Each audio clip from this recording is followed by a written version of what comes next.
لله رب العالمين والصلاة والسلام على سيد الأنبياء والمرسلين وعلى آله وصحبه أجمعين.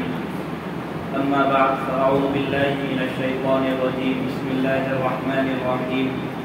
اقرأ باسم ربك الذي خلق خلق الإنسان من علق اقرأ وربك الأكرم الذي علم بالقلم علم الإنسان ما لم يعلم. صدق الله العظيم.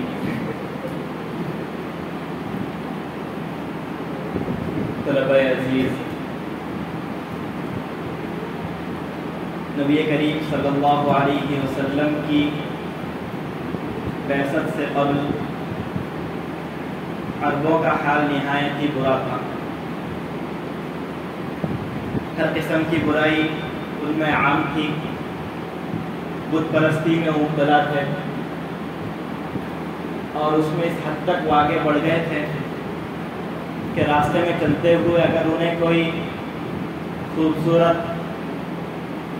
عمدہ پتھر مل جاتا تو اسی کو اپنا معبود بنا لیتے اور اپنے پاس جو پرانا پتھر ہوتا اس کو پھینک دیتے.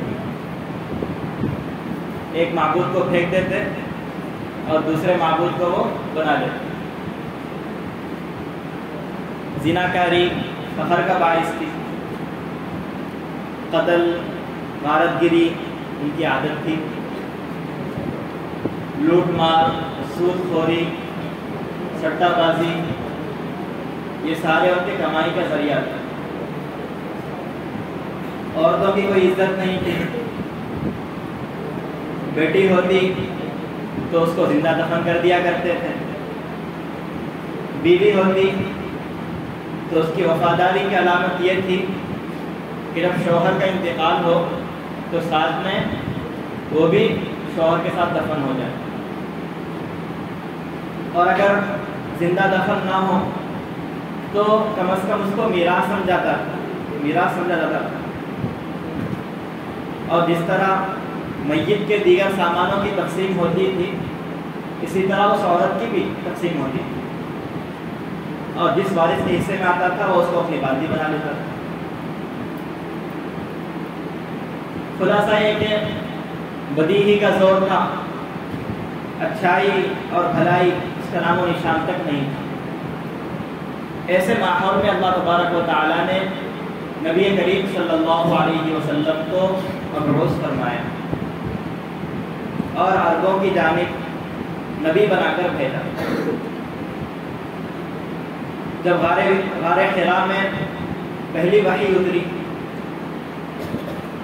تو اس میں جو 5 آیات اتری ہیں وہ 5 آیات ان کا تعلق علم سے. اقرأ بسم ربک الذی خلق پڑھیے. خلق الانسان من علق اقرأ وربک الاکرم پڑھیے. الذی علم بالقلم قلم سے علم سکھلایا.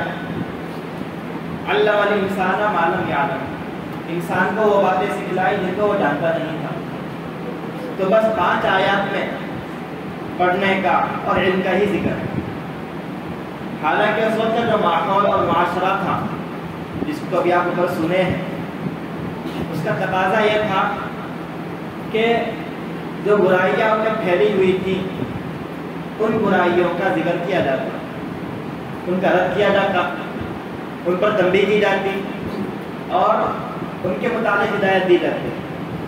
زنا اتنا بڑا گناہ ہے تو کہا جاتا سب سے پہلی وحی میں کہ زنا مت کرو.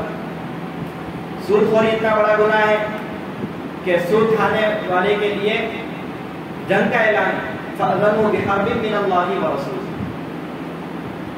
تو پہلی وحی میں کہا جاتا سود مت کھاؤ. قتل اتنا بڑا گناہ ہے کہ اس کے لیے کہا گیا وَمَن يَقْتُلْ مُؤْمِنًا مُتَعَمِّدًا فَجَزَاؤُهُ جَهَنَّمُ خَالِدًا فِيهَا. کہ اگر کوئی شخص کسی مومن کو جان بوجھ کر قتل کرتا ہے تو وہ ہمیشہ کے لیے جہنم میں جائے گا. اتنی بڑی وعید قرآن میں آئی ہے. تو پہلی وحی میں کہا جاتا قتل مت کرو. تو جو برائیاں ان کے اندر عام تھی ان تمام برائیوں میں کے بارے میں یا کسی ایک برائی کے بارے میں لے کر کہا جاتا کہ تم یہ مت کرو لیکن ان سب کو چھوڑ کر کیا کہا گیا؟ علم حاصل کیجیے. اس سے علم کی اہمیت واضح ہوتی ہے. نیز علم ایک روشنی ہے.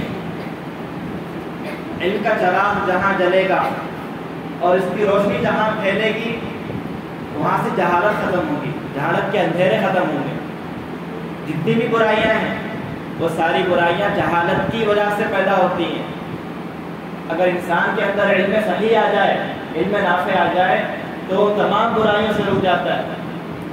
اس نقطے کی وجہ سے کہ اللہ تبارک و تعالیٰ نے سب سے پہلے علم کی تاکید فرمائی کہ اگر تم علم حاصل کرو گے, اللہ کے نام سے علم حاصل کرو گے تو پھر یہ ساری برائیاں آہستہ آہستہ تمہارے معاشرے سے ختم ہو جائیں گی.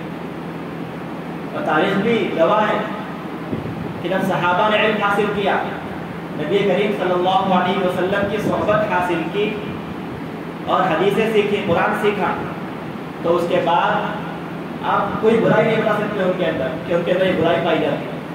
ہر طرح کی برائی ان میں ختم ہو گئی, اچھا ہی اچھا ہی. حتیٰ کہ اس دور کو کیا کہا گیا؟ خیر القرون کہا گیا. سب سے بہترین زمانہ کیا ہے؟ صحابہ کا زمانہ ہے. سب سے بہترین زمانہ تابعین کا زمانہ ہے. سب سے بہترین زمانہ تبع تابعین کا زمانہ ہے. غرض علم کی اہمیت اس آیت سے واضح ہوتی ہے, اس ماحول سے واضح ہوتی ہے. اور علم کی اسی اہمیت کی وجہ سے آپ جب اکابر علماء کی اور اسلاف کی سوانح پڑھیں گے, ان کی زندگی پڑھیں گے, تو آپ کو ہر ایک کے بارے میں ملے گا کہ انہوں نے علم حاصل کرنے کے لیے طرح طرح کی قربانیاں پیش کی. علم کی اہمیت کی وجہ سے ہر طرح کی قربانیاں انہوں نے پیش کی, فاقے برداشت کیے, سفر کی تکلیفیں اٹھائیں, گھر بار کو چھوڑا, دور دور کا سفر کیا, بھوکے رہے, پیاسے رہے, راستوں میں سوتے رہے, لیکن انہوں نے علم کو ترجیح دی اور علم حاصل کیا.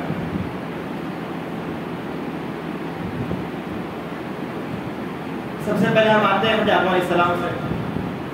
حضرت آدم علیہ السلام کو فرشتوں پر جو فوقیت حاصل ہے, جو برتری حاصل ہے, اس کی ایک اہم بنیادی وجہ علم ہی ہے.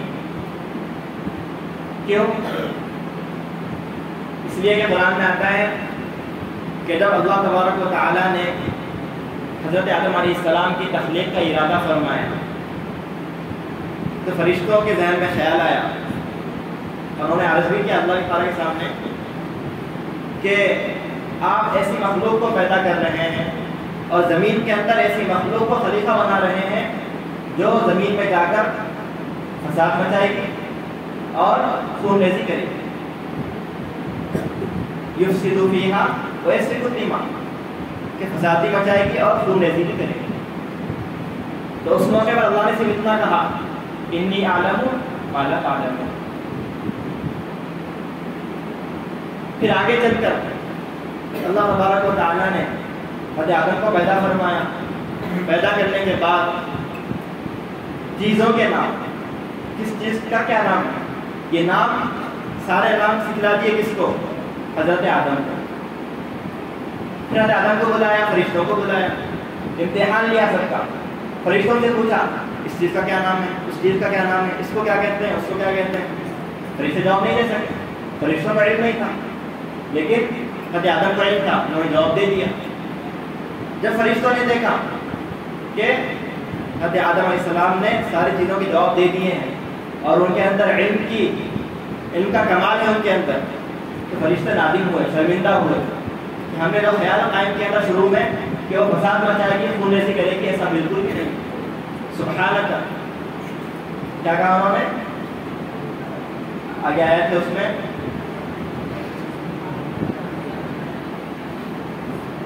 قالوا سبحانك لا علم لنا الا ما علمتنا انك انت العليم الحكيم.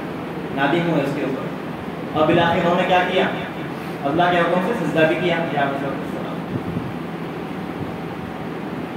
بتلانا یہ ہے کہ علم کی اہمیت شروع زمانے سے, انسان کی تخلیق سے ہی ہے. اور اسی اہمیت کی وجہ سے تمام ہی اسلاف نے قربانیاں دی ہیں، ہر طرح کی تکلیفیں انہوں نے برداشت کی ہیں۔ حضرت موسیٰ علیہ السلام جو بہت بڑے جلیل القدر نبی ہیں، جن کو کلیم اللہ کہا جاتا ہے کہ اللہ تبارک و تعالیٰ نے ان سے کلام فرمایا، گفتگو فرمائی، اس نبی کو جب یہ علم ہوا کہ فلاں جگہ ایک بندہ ہے جو مجھ سے زیادہ علم جانتا ہے، جس کو کچھ ایسی باتیں معلوم ہیں جو مجھے معلوم نہیں ہیں، تو آپ نے کیا کہا؟ میں ضرور اس آدمی کے پاس جاؤں گا اور جا کر وہ علم حاصل کروں گا۔ اور یہ نہیں کہ بھئی چلے تو ایک کلومیٹر سے چل لیے، پھر رک گئے، پھر 2 کلومیٹر پھر رک گئے، آہستہ آہستہ قیام کرتے ہوئے ہوٹلوں میں رکتے ہوئے گئے، ایسا نہیں، بلکہ کیا کہا؟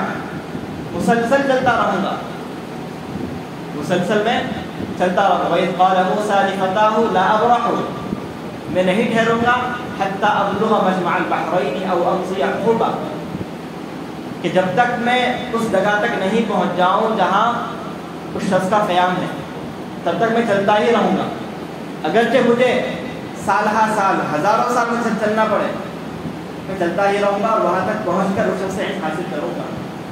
آپ گئے وہاں پر، وہاں جا کر ملاقات ہوئی کس سے؟ حضرت خضر علیہ السلام، ان سے آپ نے ملاقات کی اور ان سے کہا کہ آپ مجھے علم سکھائیے، آپ کے پاس جو ایک مخصوص علم ہے مجھے بھی سکھلائیے۔ انہوں نے انکار کیا کہ نہیں، میں آپ کو نہیں سکھا سکتا، پھر اصرار کیا کہ نہیں، آپ مجھے سکھائیے۔ تو استاد نے شرائط پیش کی کہ یہ شرائط ہیں، ان شرائط کے مطابق میں تمہیں علم سکھاؤں گا، اگر قبول ہے تو ٹھیک ہے، آؤ میرے ساتھ علم سیکھو، اگر قبول نہیں ہے تو کیا کرو، چلے جاؤ یہاں سے۔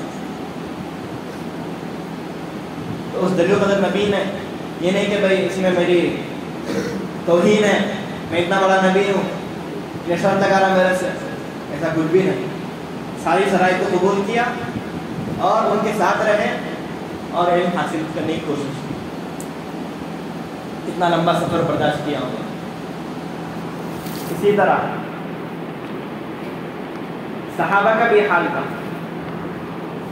صحابہ چونکہ جوانی کے عالم میں تھے یا بوڑھے ہو رہے تھے، اس وقت بعثت ہوئی تھی نبی کریم صلی اللہ علیہ وسلم، تو انہیں کمانا بھی تھا، جو بیوی بچے ہیں ان کے لیے کمانا بھی ہے اور علم بھی حاصل کرنا ہے، حدیث بھی سیکھنا ہے، قرآن بھی سیکھنا ہے۔ تو انہوں نے باریاں متعین کر لی تھی کہ آج میں نبی کی مجلس میں جاؤں گا، تم بازار جا کر کماؤ، اور کل تم نبی کی مجلس میں جانا، میں جا کر بازار میں کماؤں گا۔ ایک ایک دن اس طرح انہوں نے متعین کر لیا تھا تاکہ دین کا بھی نقصان نہ ہو اور یہاں پر اہل و عیال کی ہم تلفی بھی نہ ہو۔ دونوں حقوق کو انہوں نے ادا کیا۔ اگر وہ چاہتے تو وہ دور بہت زیادہ تنگ حالی، تنگ دستی کا تھا، معاشی طور پر بہت ہی ابتری تھی، تو اگر صحابہ چاہتے دنیا کمانا تو ضرور کما لے، ضرورت تھی ان کو کمانے کی اس وقت، مگر انہوں نے اس موقع پر بھی فاقے کرنا، اپنا پیٹ کاٹنا برداشت کیا، لیکن انہوں نے یہ گوارا نہیں کیا کہ ہم نبی کی مجلس میں حاضری سے محروم ہو جائیں۔ تابعین کے حالات پڑھیں گے تو آپ کو اس میں سے دسیوں واقعات ملیں گے کہ صرف ایک حرف، ایک کلمہ، ایک حدیث سننے کے لیے انہوں نے لمبا سفر کیا۔ بعض مرتبہ ایسا بھی ہوا کہ ایک شخص نے، یعنی تابعی نے تابعی سے کوئی حدیث سنی، اب اس کو معلوم ہوا کہ اس تابعی نے جس سے حدیث سنی ہے، جس صحابی سے حدیث سنی ہے، وہ فلاں جگہ موجود ہے، تو صرف اس حدیث کو اس صحابی کے زبانی سننے کے لیے صبر کرتے تھے اور جا کر اس سے حدیث سنتے تھے، یعنی استاد کے استاد سے حاصل کرنے کے لیے، حالانکہ وہ پہلے ہی حاصل ہو گیا ان کو، مگر صرف استاد کے استاد کی زبانی سننے کے لیے کیا کرتے تھے، وہ لمبا سفر طے کرتے تھے۔ آتا ہے کہ بصرہ سے مدینہ جاتے تھے، نیٹ پر میں نے سرچ کیا تو بصرہ سے مدینہ تقریباً 14 گھنٹے لگ سکتے ہیں جانے میں. آج بھی اگر آپ کار سے جائیں گے تو تقریباً کتنے گھنٹے لگیں گے آپ کو؟ 14 گھنٹے لگیں گے. جبکہ ساری سہولتیں، سفر کی ساری سہولتیں میسر ہیں، سڑکیں بھی صاف ہیں، لمبی چوڑی شاہراہیں ہیں، ہائی ویز ہیں. اس کے باوجود کتنے گھنٹے لگیں گے؟ کار سے جائیں گے تو آپ 14 گھنٹے لگیں گے. اور اس زمانے میں نہ سڑکیں اتنی اچھی تھیں اور نہ کار جیسی سواری تھی. یا 2 اونٹ تھے یا گھوڑے تھے، یا اگر یہ بھی نہ ہوتے تو پیدل چلتے تھے. پیدل چلتے جاتے تھے اتنا لمبا سفر، صرف ایک حدیث سننے کے لیے، ایک حدیث کا علم حاصل کرنے کے لیے. جو علم پہلے حاصل ہو گیا وہ حدیث پہلے سن چکے، لیکن صرف صحابی کے زبانی سننا ہے، استاذ کی زبانی سننا ہے، اس لیے وہ اتنا لمبا سفر طے کیا کرتے. علامہ یحییٰ ابن کثیر رحمہ اللہ فرماتے ہیں لا یستطاع العلم براحۃ الجسم، کہ جسم کے آرام کے ساتھ، بدن کے آرام کے ساتھ آدمی کو علم حاصل نہیں ہو سکتا. علم حاصل کرنا ہے تو اپنے آپ کو تھکانا پڑے گا، آرام کی زندگی، عیش کی زندگی چھوڑنی پڑے گی، تبھی علم حاصل ہو سکتا ہے. شیخ عبد الفتاح ابو غدہ رحمہ اللہ ماضی قریب کے ایک بہت بڑے عالم دین، عرب کے عالم دین ہیں، وہ انتقال ہو گئے. تو انہوں نے اپنی کتاب میں کئی ایسے واقعات بیان کیے ہیں جن میں ذکر ہے کہ یہ تابعین علم حاصل کرنے کے لیے رات میں آرام کا بالکل بھی خیال نہیں کرتے تھے. پوری رات علمی مذاکرے میں، علمی تقریبات میں گزر جاتی. استاد کا جو وقت بھی خالی ملتا فوراً چلے جاتے استفادہ کرنے کے واسطے. حتیٰ کہ سحری کا وقت خالی ہوتا تو رات ہی میں جا کر بیٹھ جاتے اس کے دروازے کے پاس کہ جیسے ہی استاد نکلے مسجد جانے کے لیے تو میں ان کے پیچھے ہوتا ہوں اور مسجد اور گھر سے لے کر مسجد تک جو راستہ ہے اس مسافت میں جا کر علم حاصل کروں. علم کے خاطر داخل کرنا، گرو برداشت کرنا، یہ تو گویا ان کی زندگی کا جزو لازم ہے. حتیٰ کہ ایک محدث اور فقیہ ہیں نظر بن شمیر رحمہ اللہ، انہوں نے کہا علم کی لذت تو تبھی حاصل ہو سکتی ہے جبکہ طالب علم کو بھوک لگے لیکن اس کو یاد نہ رہے کہ مجھے کھانا ہے. بھوک لگی اس کو لیکن پڑھنے میں اتنا مگن ہے، اس کا دھیان اتنا اس کے اندر لگا ہوا ہے پڑھنے میں کہ اس کو کھانا بھی یاد نہیں ہے. جب یہ حال ہو جائے کسی طالب علم کا تب کیا کہیں گے آپ کہ اس کو علم کی لذت حاصل ہوئی ہے.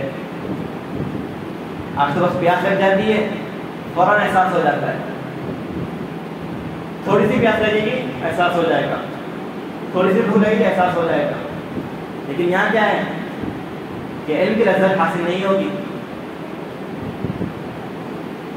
علامہ ابو الولید باجی رحمہ اللہ ان کے بارے میں آتا ہے کہ آپ نے ایک جگہ رات کی چوکیداری کی، رات میں کسی راستے میں یا کسی گھر کے پاس نگہبانی، چوکیداری، واچ مین آپ بنے وہاں پر.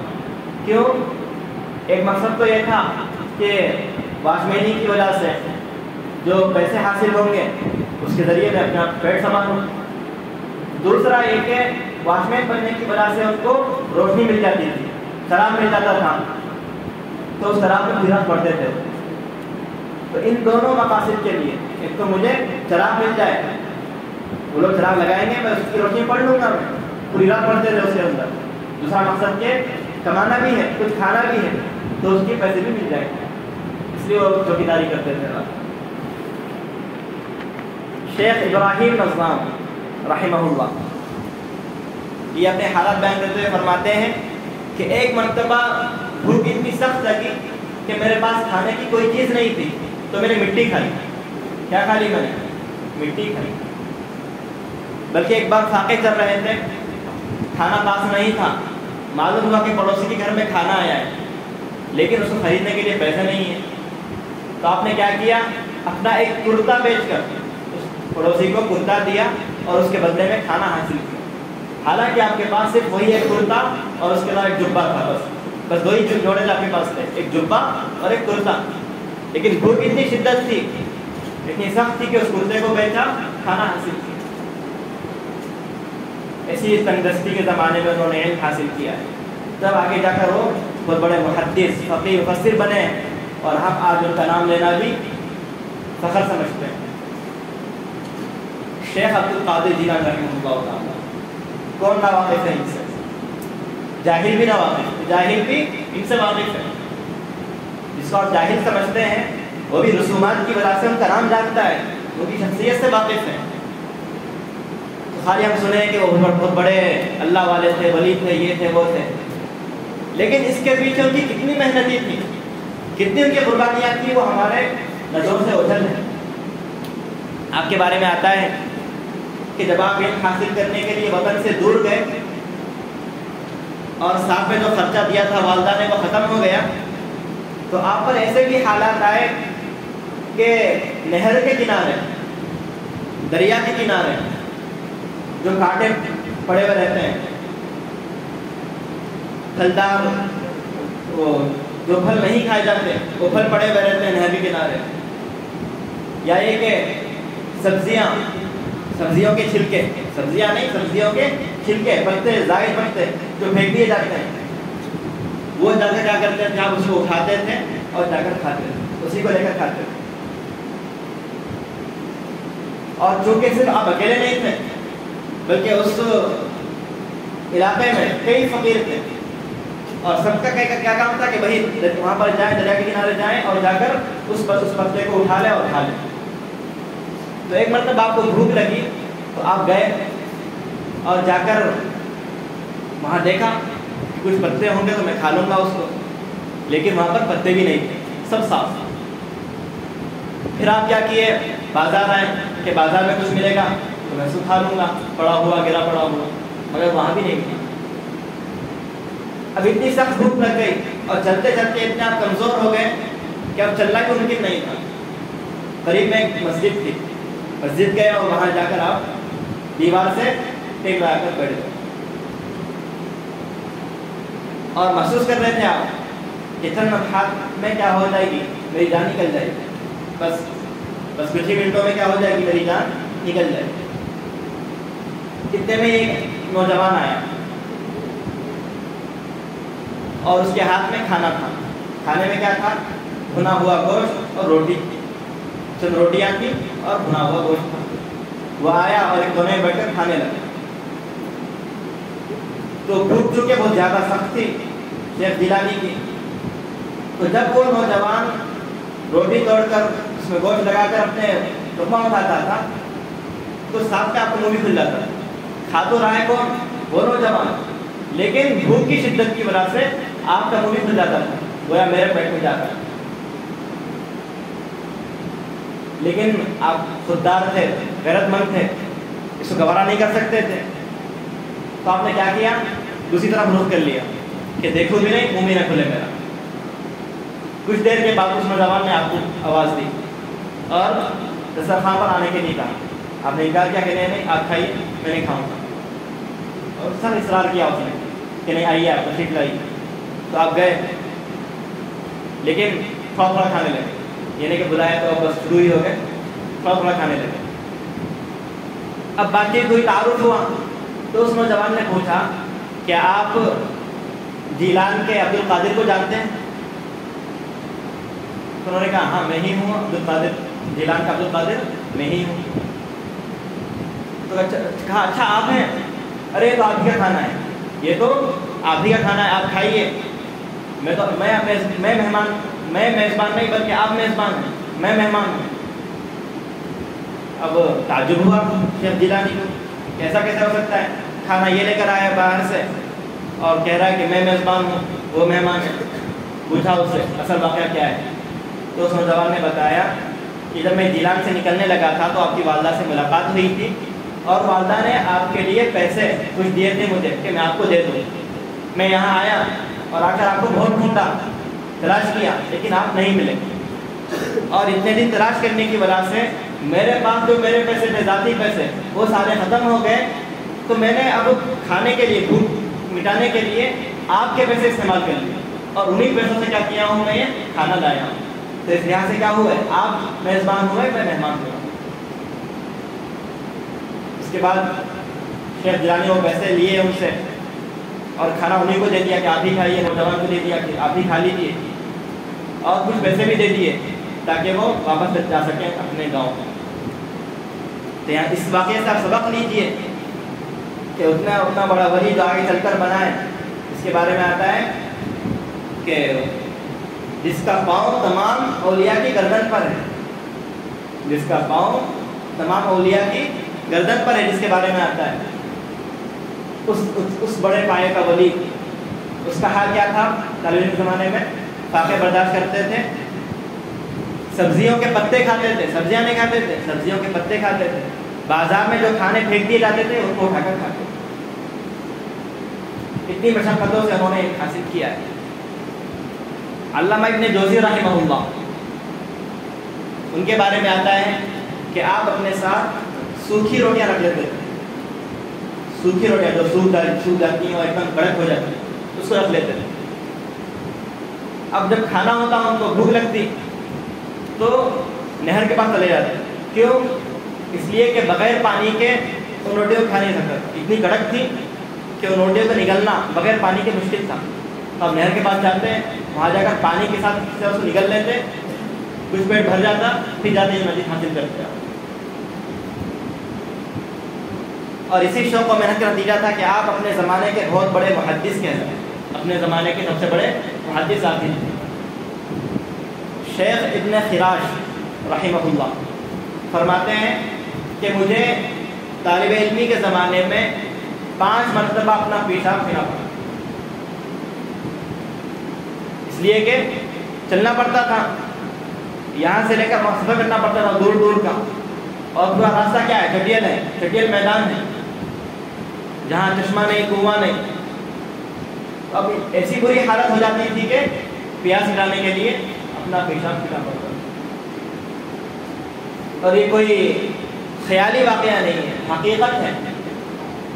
ابھی کچھ سالوں پہلے آپ لوگوں کو شاید معلوم ہوگا کہ مصر میں ایک تحریک اٹھی تھی الاخوان المسلمون کے نام سے، اسلام پسند تھی، جو چاہتی تھی کہ مصر کے اندر اسلام کا نفاذ ہو، اسلامی حکومت قائم ہو جائے، لیکن مغرب کو اور اسلام دشمنوں کو یہ کیسے برداشت ہو سکتا؟ تو انہوں نے کیا کیا؟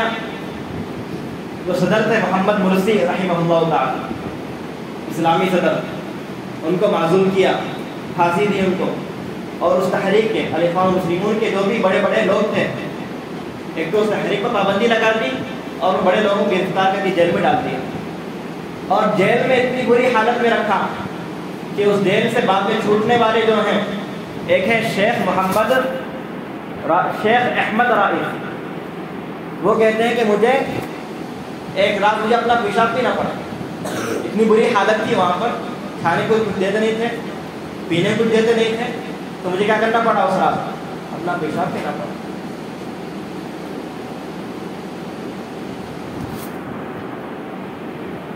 حضرت مولانا رشید احمد گنگوہی رحمہ اللہ، جو دارالعلوم دیوبند کے بانیان میں شمار ہوتے ہیں، مولانا نانوتوی کے کیا ہیں؟ وہ ساتھی ہیں۔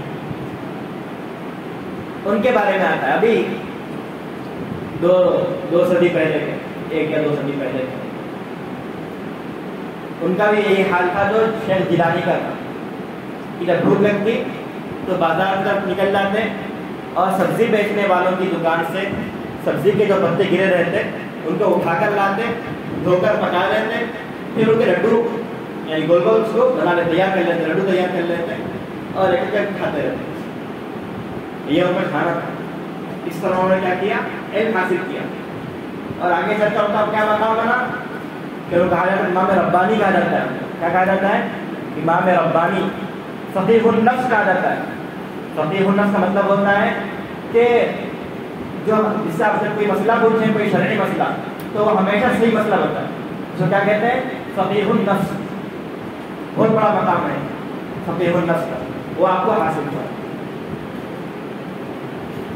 یہ تو بس مشت نمونہ اسخروار ہے، یعنی نمونے کی مثالیں ہیں، واقعات ہیں، ورنہ آپ کو تاریخ میں سینکڑوں بلکہ ہزاروں واقعات ملیں گے قربانیوں کے، تکلیفیں اٹھانے کے۔ شیخ عبد الفتاح ابو غدہ رحمہ اللہ جن کا نام میں نے ابھی دیر پہلے لیا، انہوں نے ایک مستقل کتاب لکھی ہے اس موضوع پر، اتنی موٹی کتاب ہے، صفحات من صبر العلماء، صفحات من صبر العلماء۔ اس میں اسی طرح کے واقعات انہوں نے بیان کیے ہیں، اسلاف کی تکلیفیں اٹھانے کے، مشقتیں برداشت کرنے کے واقعات انہوں نے بیان کیے ہیں۔ ہر طالب علم کو اس کتاب کا ضرور مطالعہ کرنا چاہیے تاکہ اسے احساس ہو کہ ہمارے اسلاف نے کتنی مشقتیں برداشت کر کے علم کو حاصل کیا ہے، کتنی اذیتیں انہوں نے جھیلی اور برداشت کی ہیں۔ اب ان واقعات کو ذکر کرنے کا کیا مقصد ہے؟ تو مختصر طور پر ان واقعات سے ہمیں 4 پیغام ملتے ہیں۔ نمبر 1، علم حاصل کرنے میں مشقتیں برداشت کرنے کے جو واقعات ہیں وہ واقعات کسی ایک خاص قوم یا کسی ایک خاص علاقے کے لوگوں کی نہیں، بلکہ دنیا کے بہت سارے اطراف سے بڑے بڑے علماء نکلے اور انہوں نے علم کی راہ میں کیا کی، مشقتیں برداشت کی۔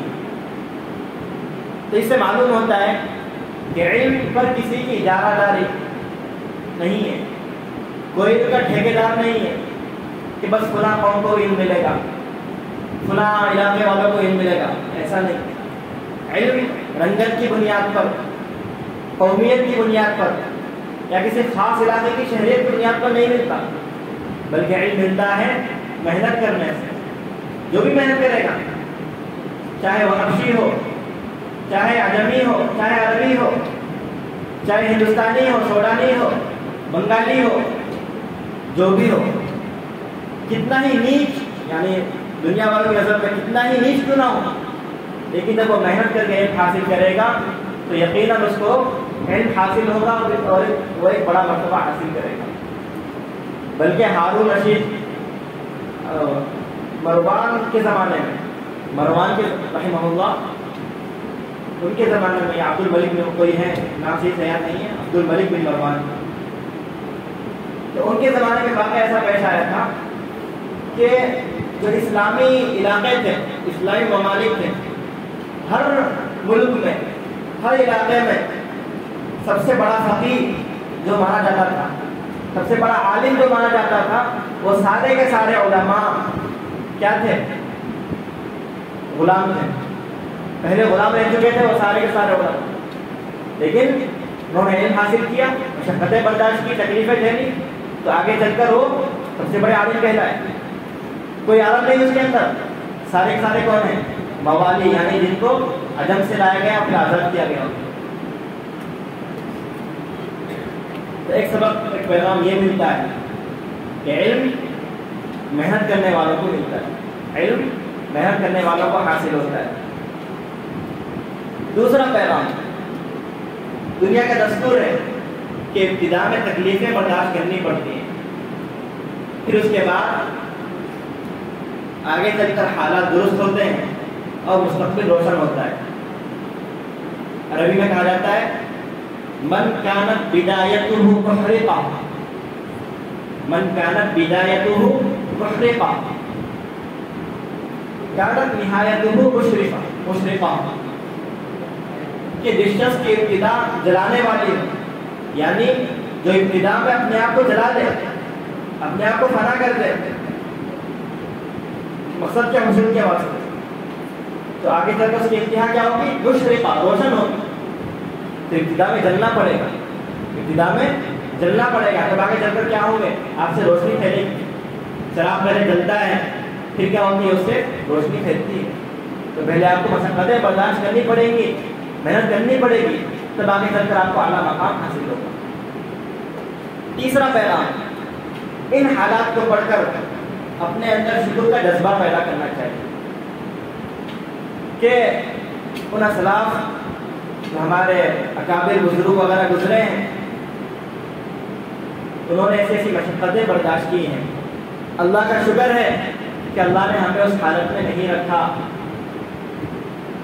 کہاں وہ کھانے کے لیے کہاں جاتے تھے؟ وہ بازار جاتے تھے، پیشاب پیتے تھے، سبزیوں کے پھینکے ہوئے پتے کھاتے تھے، کچرے میں پڑی ہوئی کھانے کی چیزیں کھاتے تھے. اور آج دسترخوان پر جو گوشت کا ٹکڑا گر جائے وہ بھی اٹھا کر کھانے کے لیے ہم تیار نہیں ہیں. اتنی اللہ نے ہمیں کیا دی ہے؟ خوشحالی دی ہے. آپ کو پچھلے زمانے میں نہیں ملے گا کہ اس میں یہ ذکر ہو کہ بھائی گرمی بہت لگتی تھی، مچھر کاٹتے تھے. ان کے نزدیک پچھلے زمانے میں کوئی تکلیف تھی ہی نہیں. اور آج ہم تھوڑی سی گرمی لگے تو گرمی لگ رہی ہے، مچھر کاٹ رہے ہیں. حالانکہ گرمی کا بھی انتظام ہے کہ کولر لگ گیا ہے، مچھر کا بھی انتظام ہے کہ مچھردانی آ گئی ہے. ہر چیز سہولت، ساری سہولیات مل گئی ہیں. تو ان تمام سہولیات پر شکر کا جذبہ پیدا ہونا چاہیے. لئن شکرتم لأزیدنکم ولئن کفرتم ان عذابی لشدید. پھر جب مذکور جو سہولیات ہمیں حاصل ہوئی ہیں اور ہم ہر لحاظ سے ٹینشن فری ہو گئے، کمانے کی فکر آپ کو نہیں ہے، بال بچوں کی فکر آپ کو نہیں ہے، کسی اور چیز کی آپ کو فکر نہیں ہے، ہر فکر سے آپ آزاد ہیں اور ایک خالص علمی ماحول میں مدرسے میں آ کر آپ جم گئے ہیں. تو اس کا تقاضا کیا ہے؟ اس کا تقاضا یہ ہے کہ آپ ان اسلاف سے زیادہ محنت کریں، ان اسلاف سے زیادہ علم حاصل کرنے کی کوشش کریں. بھائی ان اسلاف میں تو ان کو کمانا بھی تھا، اپنا پیٹ پالنا تھا، اپنے بال بچوں کا پیٹ دیکھنا تھا، بھوک برداشت کرنا تھا، پیاس برداشت کرنا تھا، طرح طرح کی تکلیفیں برداشت کرنی تھی. آپ کو کیا کرنا ہے؟ آپ کو تو کوئی وہ نہیں ہے نا، کوئی ٹینشن نہیں ہے نا، آپ کو ہر طرح سے آزاد ہیں. ایک خالص علمی ماحول میں اس ماحول میں سفر کرنا پڑتا تھا. ایک حدیث کے لیے، ایک حرف کے لیے، ایک کلمے کے لیے لمبا سفر کرنا پڑتا تھا. یہاں پر اساتذہ آتے ہیں پڑھانے کے واسطے. آپ کو کس چیز کی یہاں پر پریشانی ہے؟ ہر قسم کی پریشانی سے آپ لوگ آزاد ہیں الحمدللہ. اور اللہ نے آپ کو آزاد رکھا ہے، ایک خالص علمی ماحول میں آپ کو لائے ہیں. اسے تقاضا کیا ہے کہ ان سے زیادہ محنت ہماری ہو، ان سے زیادہ علم حاصل کرنے کی ہم کوشش کریں، جستجو کریں. اگر ہم نے کوشش نہیں کی، اس خالص علمی ماحول میں رہ کر ہم کما حقہ علم حاصل نہیں کر سکے اور طالبانہ زندگی یوں ہی عیش میں، آرام میں، گپ شپ میں گزار دی، تو پھر ہم سے بڑا بد نصیب اور ہم سے بڑا محروم کون ہو سکتا ہے؟ اس کا جواب آپ ہی ڈھونڈیں. کوئی نہیں ہو سکتا. جس کو ہر تمام طریقوں سے مواقع مل گئے، جس کو سارے راہیں کھلی ہوئی ہیں جس کے واسطے، اس کے باوجود وہ مواقع سے فائدہ نہیں اٹھاتا ہے، تو اس سے بڑا محروم کون ہوگا؟ اللہ تعالیٰ سے دعا ہے کہ ہمیں کہنے سننے سے زیادہ عمل کی توفیق عطا فرمائے. آمین. وآخر دعوانا الحمد للہ رب العالمین.